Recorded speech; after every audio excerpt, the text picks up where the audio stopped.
सीधे चलते हैं राजस्थान, जहां मौजूद हैं हमारे रेजिडेंट एडिटर संजय बोहरा जयपुर में। स्वागत है संजय जी। नमस्कार पंकज जी। कांग्रेस का संकट फौरी तौर पर तो खत्म हो गया है, लेकिन भीतर कुछ न कुछ चलता रहेगा। और जो बयान है वो अभी फिलहाल तो रिकॉन्सिलिएटरी है, लेकिन उनमें थोड़ी बहुत तल्खी भी है। तो मुख्यमंत्री अशोक गहलोत का कहना है कि वो जो बागी विधायक थे उनकी जो भी परेशानियां हैं उनको एड्रेस करेंगे, लेकिन जो उनके समर्थक हैं उनके वो गार्जियन बन के रहेंगे। उन्होंने कहा कि 100 से ज्यादा विधायक हैं जो कि टिके रहे और भारतीय जनता पार्टी ने तमाम कोशिशें की, लेकिन वो डिगे नहीं। तो मैंने उनको कहा है कि वो उन्होंने इतिहास कायम किया है और मैं उनके गार्डियन की तरह काम करूंगा। गहलोत ने यह भी कहा है कि वो उन शर्तों से नावाकिफ हैं जिनके तहत पायलट की वापसी हुई है। और इधर सचिन पायलट ने कहा है कि मैंने किसी भी पोस्ट की मांग नहीं की है, और लेकिन बस मैं इतना चाहता हूं कि वेंडिटा पॉलिटिक्स ना हो। उनके जो समर्थक हैं जो उनके साथ थे, उनके साथ अब कोई भेदभाव नहीं होना चाहिए। तो बात करते हैं हमारे संवाददाता रामस्वरूप से कि आगे की राजनीति क्या रहेगी कांग्रेस के भीतर में। रामस्वरूप, ये बताइए कि ये जो बयान है सचिन पायलट और अशोक गहलोत के, इनसे हमको क्या पता लगता है आने वाले समय में कांग्रेस के भीतर क्या राजनीति हो सकती है? देखिए, मतभेद फिलहाल एक तरह से खत्म जरूर हुए हैं, लेकिन मनभेद जो है अभी बिल्कुल लंबे समय तक बरकरार रहेगा, क्योंकि जितनी खींचतान, जितना जो दोनों के बीच बयानों का जो दौर चला इस महीने भर में, उससे लगता नहीं कि ये जो खाई हुई थी वो जल्दी पट जाएगी। साफ तौर पर हमने देखा कि भले ही अशोक गहलोत ने और सुरजेवाला जी ने, बाकी तमाम जो नेता उन सभी ने पायलट खेमे के विधायकों को क्या क्या नहीं कहा। मतलब एक तरह से कह सकते हैं कि जितना हमला करना चाहिए था शाब्दिक तौर पे, उतना राजनीतिक हमला किया जा चुका था। और साफ तौर पे जो गहलोत खेमे के विधायक हैं, मंत्री हैं, उन्होंने भी कई तरह के बयान दिए। साफ तौर पे 2-3 दिन पहले तो ये कह दिया कि अब उनके लिए दरवाजे बंद कर दिए जाएं, लेकिन हाईकमान के स्तर पे सुलह का रास्ते खुले हुए थे, सुलह हुई, वापस आ गए। ये अच्छी बात ये रही कि वजह कुछ भी रही हो, कोई सी मांगे मानी हो, लेकिन प्रदेश में कांग्रेस की जो सरकार है उसको खतरा नहीं है। कांग्रेस की पार्टी को सरकार की तो सत्ता के तौर पर देखा जाए तो ये एक बहुत बड़ा फायदा हुआ है। नहीं तो कई तरह की आशंकाएं थी, आशंकाओं के बादल छाए हुए थे, वो सारे अब दूर हो चुके। लेकिन अभी भी मालूम ही चला कि कल रात को जब 8 बजे होटल सूर्यगढ़ में बैठक हुई थी कांग्रेस विधायक दल की, तब भी कई विधायकों ने, कई कांग्रेस के जो नेता है उन्होंने कहा था कि सचिन पायलट और उनके खेमे के जो नेता हैं, विधायक हैं, उनको संगठन में हम उस पर चर्चा करेंगे। लेकिन पहले मुझे ये बताइए कि क्या ये जो गहलोत ने कहा है कि उनको शर्तों की जानकारी नहीं है, तो कुछ बात क्या निकल के सामने आ रही है? ऐसा हो तो नहीं सकता कि मुख्यमंत्री अशोक गहलोत को शर्तों की जानकारी ना हो। तो क्या लगता है कि पायलट के समर्थकों को वापस मंत्रिमंडल में जगह मिल पाएगी? पायलट तो शायद अभी फिलहाल राजस्थान ना लौटे, तो क्या वो अपने समर्थकों को बचाए रखने में सफल होंगे? देखिए, अभी तक इस मांगे क्या थी, शर्तें क्या हुई है, ये सिर्फ हाईकमान को या फिर जो बहुत उच्च स्तर के जो नेता है उनको पता है, और जो पायलट खेमे के जो विधायक है उनको जरूर पता है। लेकिन उन्होंने कल ही इस बात को हमने पूछा, लेकिन उन्होंने शेयर नहीं किया। बोला जो पार्टी की अंदर की बातें वो अंदर रहनी चाहिए, और उन्हें विश्वास है कि जो मांगे उनकी रखी है उनका सकारात्मक हल होगा। लेकिन सबसे बड़ी बात यही है जो आपने कही थी कि क्या सचिन पायलट और उनके जो समर्थित विधायक हैं उन्हें वो जगह मिलेगी या नहीं। जो गहलोत पक्ष का खेमा है वो नहीं चाहते कि सचिन पायलट और उनके समर्थन में जितने भी विधायक हैं उनको सत्ता में और संगठन में वो पद मिले। वो हरगिज नहीं चाहते कि उनको पूरी जिम्मेदारी वापस दोबारा से मिले। लेकिन ये तय है कि जब मान सम्मान की बात हुई, जब प्रतिष्ठा की बात हुई, पायलट साहब ने कल ये भी कहा था प्रेस कॉन्फ्रेंस में कि जिन कार्यकर्ताओं ने पिछले 5 साल तक मेरे साथ कंधे से कंधा लड़ा करके पूरे प्रदेश में संघर्ष किया।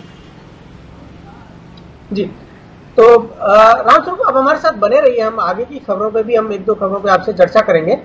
उधर गहलोत खेमे ने बहुत ही कड़ा रुख अपनाया है। मुख्यमंत्री ने तो कहा था कि आलाकमान जो भी फैसला करेगा वो उनको मान्य होगा, लेकिन उनके जो समर्थक है उनका कहना है कि बागियों को न सरकार में जगह मिलनी चाहिए और न ही संगठन में। और गहलोत ने ये कहा कि लोकतंत्र और कांग्रेस को बचाने के लिए सीने पर पत्थर रखकर उन्होंने सबकी बात सुनी है। इसमें अब कल सुरजेवाला का भी एक बयान बड़ा इंटरेस्टिंग था। उन्होंने कहा कि सचिन हमारे दरवाजे पर आए थे तो हम उनको दुत्कार नहीं सकते। ये रणदीप सिंह सुरजेवाला जो कांग्रेस के प्रवक्ता हैं उन्होंने कहा। इसके अलावा दो छोटी खबरों की जानकारी मैं आपको दे दूं, फिर हम रामस्वरूप से बात करेंगे। पहला तो यह कि भारतीय जनता पार्टी ने तय किया है कि अब वो बाड़ाबंदी नहीं करेगी। पहले उनकी 11 तारीख से बाड़ाबंदी होने वाली थी जयपुर में, अब विधायक दल की बैठक बीजेपी ने 13 तारीख यानी कल बुलाई है। दूसरा यह है कि सुप्रीम कोर्ट में जो बसपा विधायकों का मामला था उसकी सुनवाई टल गई है, जबकि हाईकोर्ट में जारी रहेगी। रामस्वरूप ये बताइए कि ये जो दिल्ली से आए नेता जिनके ऊपर जिम्मेदारी थी कि वो मामले को सुलझाएं, वो जब इस तरीके के बयान दे रहे हैं कि दुत्कारेंगे नहीं, या जिस तरह से अविनाश पांडे ने कहा था कि कोई समझौता नहीं होगा, दरवाजे बंद हैं, तो इसका क्या अब ये भी फेरबदल देखा जा सकता है कि जो संगठन महासचिव हैं उनको लेकर, उनके रोल को लेकर के कुछ सवाल, और ये जो रणदीप सिंह सुरजेवाला ने जो कहा है? देखिए, फेरबदल तो लगना अब तय लग रहा है, क्योंकि इतनी लंबी खींचतान के बावजूद भी पिछले 1.5 साल से जो गतिरोध रहा, आपसी मनमुटाव रहा, वो और अखबारों में रहा, मीडिया में रहा, लेकिन ऐसी की इस तरह की जो कांग्रेस के जो लीडरशिप है, जो कमेटी के लोग हैं, वो हमेशा ये कहते थे कि नहीं, कोई मतभेद नहीं है, कोई मनभेद नहीं है, दोनों एक साथ हैं, कोई गुट नहीं है। लेकिन वो ज्वार एकदम 1 महीने पहले फटा तो सबके सामने आ गया। तो इसे जाहिर तौर पर कह सकते हैं कि जो नेतृत्व है प्रदेश का, जो जिनको जिम्मेदारी सौंपी गई थी समन्वय बनाने की, वो नहीं बना पाए, तो अब तय है कि उन पर कार्रवाई तो होनी होगी। लेकिन अभी जो आपने बताया था कि सुरजेवाला जी का जो बयान आया है कि दरवाजे पर आए थे तो दुत्कारेंगे नहीं, इससे एक बहुत बड़ा थोड़ा गलत मैसेज भी जाता है कि हमने बहुत बड़ा एहसान कर दिया, इस तरह का मैसेज जाता है। लेकिन जिस तरह से सचिन पायलट और उनके तमाम जो साथी है वो कहते हैं कि हमें मान सम्मान चाहिए, हमें सत्ता नहीं चाहिए, कुर्सी का लालच नहीं है। जिन कार्यकर्ताओं ने पिछले 5 साल से मेहनत करके ये मुकाम हासिल किया, प्रदेश में कांग्रेस की सरकार लाने के लिए जो मेहनत की है, उसके बावजूद उनको सम्मान नहीं मिला, यही उनका दुख था। तो वो साफ तौर पर कहते हैं कि कुर्सी का लालच नहीं है, मान सम्मान का लालच है। लेकिन इस बयान से लगता है कि एक बहुत बड़ा एहसान की बात होती है कि दरवाजे आए तो दुत्कारे कैसे। ठीक है, रामस्वरूप हमें संक्षिप्त में ये बता दीजिए कि जो कोर्ट में जो मामला चल रहा है, सुप्रीम कोर्ट में तो सुनवाई टल गई है, हाई कोर्ट में आज सुनवाई होगी, मुझे संक्षिप्त में बताइए कि उसका क्या अब उसमें होगा, क्योंकि ये गए तो सुप्रीम कोर्ट में इसलिए थे कि हाई कोर्ट में सुनवाई नहीं हो रही है। देखिए, सुनवाई आज नहीं है, सुनवाई कल है। आज जन्माष्टमी का अवकाश है, हालांकि अवकाश की वजह से आज सुनवाई नहीं होगी, कल सुबह 10 बजे होगी। लेकिन कल दोपहर को 2 बजे से लेकर के करीब 4:30 बजे तक सुनवाई हुई थी, लेकिन उसमें भी कोई नया पॉइंट नहीं था। यानी कि जो याचिकाकर्ता थे मदन दिलावर और बीएसपी की तरफ से, उनके वकीलों के द्वारा सेम वही दलीलें वापस दी गई थी कि ये जो विलय हुआ ये गलत है, ये गलत है, वही सेम टू सेम दलीलों को रिपीट किया गया। और जो स्पीकर के वकील हैं उनका साफ तौर पर कहना था कि ये विलय बिल्कुल सही है, मंजूरी हो चुकी है, वो कांग्रेस के हो चुके हैं। उसी के दरमियान जो एक कांग्रेस का प्रार्थना पत्र आया था गोविंद सिंह डोटासरा और मुख्य सचेतक महेश जोशी के द्वारा कि हमें भी इसमें पार्टी बनाया जाए, पक्षकार बनाया जाए, क्योंकि वो अब कांग्रेस के विधायक है, इसलिए विलय हो चुका है, मंजूरी मिल चुकी है, वो विधायक है, इसलिए हम भी पार्टी बनना चाहते हैं। तो उनके प्रार्थना पत्र को कल स्वीकार कर लिया गया और कल सुबह 10:30 बजे से दोबारा से इस मामले की सुनवाई एकल पीठ में होगी। रामस्वरूप आप अभी बने रहिए, क्योंकि अभी 1-2 पॉलिटिकल खबरें और हैं जिस पर हम आपसे चर्चा करना चाहते हैं। भारतीय जनता पार्टी ने कहा है कि वो विधानसभा के सत्र के लिए बिल्कुल तैयार है और वो कांग्रेस को घेरेगी। पहला उसका जो सबसे बड़ा इशू है वो फोन टैपिंग का होगा। इसके अलावा जो ये कांग्रेस में जो जिस तरीके से मामला हुआ और विधायक ये केस दर्ज किए गए राजद्रोह के, और इसके अलावा वो कह रही है कि लोकस्ट जो अटैक है और बारिश की जो समस्या नहीं होने से जो किसानों को समस्या हो रही है, ये तमाम मुद्दे वो उठाएगी। लेकिन दिलचस्प बयान ये है कि भारतीय जनता पार्टी के नेता कह रहे हैं कि कांग्रेस की सरकार अभी स्थायी नहीं है, वो कभी भी गिर सकती है। ये एक बिखरा हुआ घर है और इसको ज्यादा समय नहीं लगेगा संभलने में। ये हमारी आज की अगली खबर है। रामस्वरूप, इससे क्या लगता है कि क्या भारतीय जनता पार्टी अपनी कोशिशें जारी रखेगी? जो बयान है वो तो यही इंगित करते हैं। बिल्कुल लगता तो ऐसा ही है, क्योंकि जिस तरह से सुलह हुई है, लेकिन इसे लगता नहीं कि ये मामला पूरी तरह से खत्म हो गया है। जैसा मैंने अभी थोड़ी देर पहले बताया था कि मतभेद जो थे, सबके सार्वजनिक मतभेद थे, वो ठीक हो गए, लेकिन मनभेद को पाटना बहुत मुश्किल है, क्योंकि जिस तरह से के बयानबाजी हुई है, जिस तरह के आरोप प्रत्यारोप लगे हैं, वो बेहद गंभीर है, बहुत दिल को चोट पहुंचाने वाले हैं एक दूसरे के। तो उससे ऐसा लगता है कि जो प्रयास जिनको किए जाने हैं वो लगातार जारी रखेंगे। नहीं, लेकिन भारतीय जनता पार्टी तो ये कह रही थी कि उसका कोई लेन देन नहीं है, लेकिन अब वो फिर से इस तरीके के बयान दे रहे हैं कि ये सरकार स्थायी नहीं रहेगी, ये गिरेगी। तो इसका मतलब उनका जो पहले के जो बयान थे कि उनका कोई लेना देना नहीं है, वो इतने पाक साफ तो नहीं थे।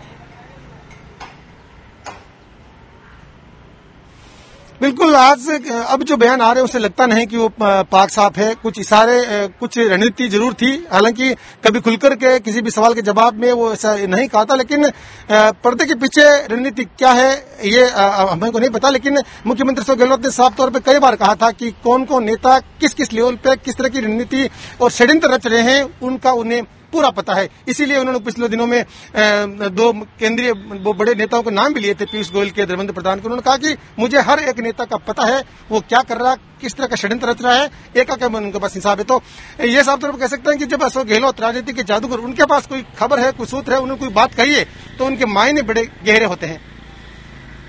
रामस्वरूप, आपका बहुत बहुत शुक्रिया इस तमाम जानकारी के लिए। और अब बढ़ते हैं अगली खबर की तरफ। एनफोर्समेंट डायरेक्टरेट ने ट्रांसपोर्ट मिनिस्टर प्रताप सिंह खाचरियावास और उनके पिता को फिर से नोटिस भेजा है।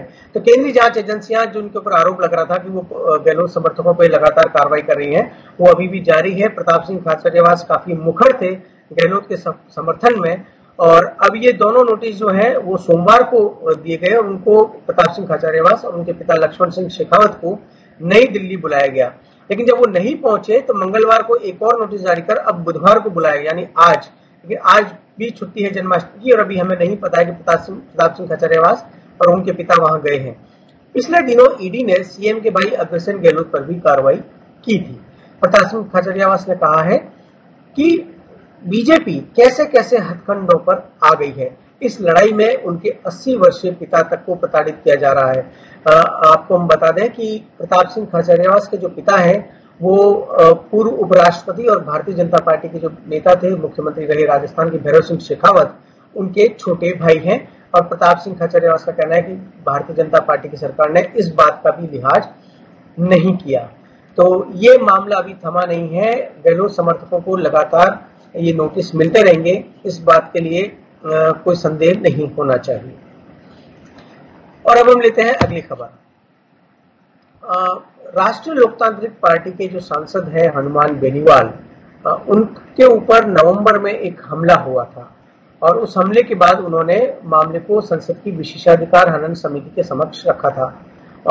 कल जो मुख्य सचिव हैं, डीजीपी हैं और एडीजी इंटेलिजेंस है उमेश मिश्रा और सेक्रेटरी है मुख्यमंत्री के अमित ढाका, इन सबको तलब किया गया था। ये सारे अधिकारी कल विशेषाधिकार समिति के सामने गए और समिति ने, जो खबर है उसके मुताबिक समिति ने इन तीनों शीर्ष अधिकारियों को संसद के गलियारे में आधा घंटे के करीबन कमरे के बाहर बिठाए रखा।